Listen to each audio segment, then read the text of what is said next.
The National Gun Buyback Day is a project we're trying to put together with a number of cities around the country to promote the notion that we can improve public awareness of the responsibilities of gun ownership and the dangers of unlocked and loaded weapons around the house. This is going to be a kind of a elaboration of a very successful gun buyback program we've done in Worcester, Massachusetts now for the past 9 years. So this will be our 10th anniversary of doing it.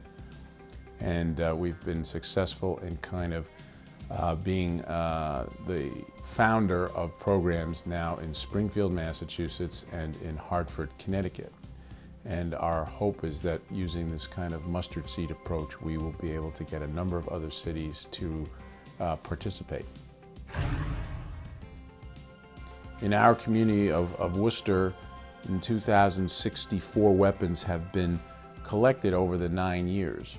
And we know from the economics of this that it's only cost us the equivalent of what it would have cost if 7 of those 2,064 weapons had led to a shooting and an injured patient. 7 injured patients' medical costs are the equivalent for the cost of 9 years of gun buybacks.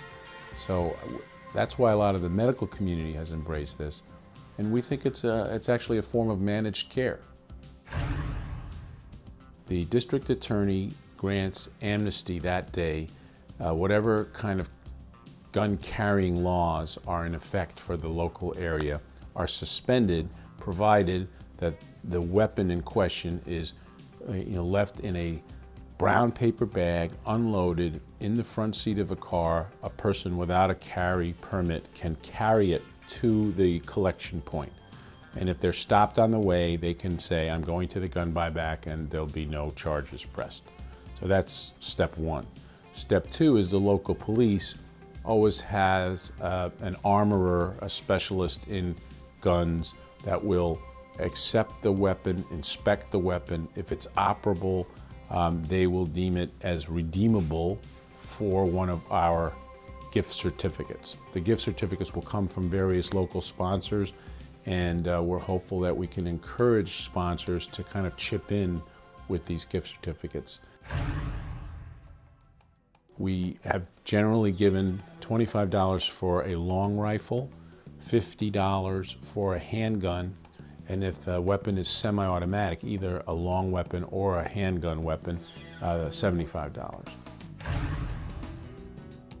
You align yourself with a coalition that is a very, very high-profile, dedicated group. Clinicians from the hospitals, law enforcement specialists, district attorney's office, usually the city administrators and mayors get very, very involved. And positioning your organization as a partnership in this is very, I think, valuable.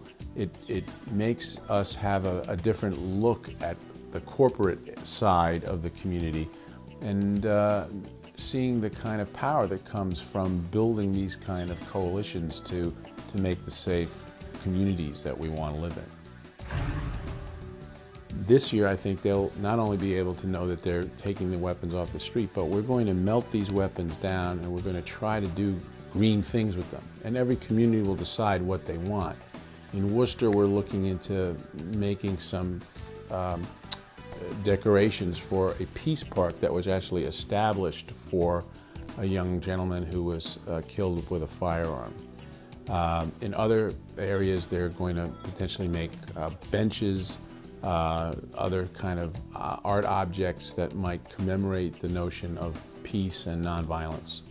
So I think a sponsor may find that they get a tremendous return on their investment because they're bringing up public awareness of the danger of these weapons, and they're also potentially beautifying a part of their community, which will make this even more long-lasting an achievement. The sponsors that would help us with encouraging people to come in and redeem their weapons in for something that would promote the economy of the area and the wellness of the area is really important. the vector of violence in our society is the gun. And if we can get a few of these off the street, we think we'll make these communities safer.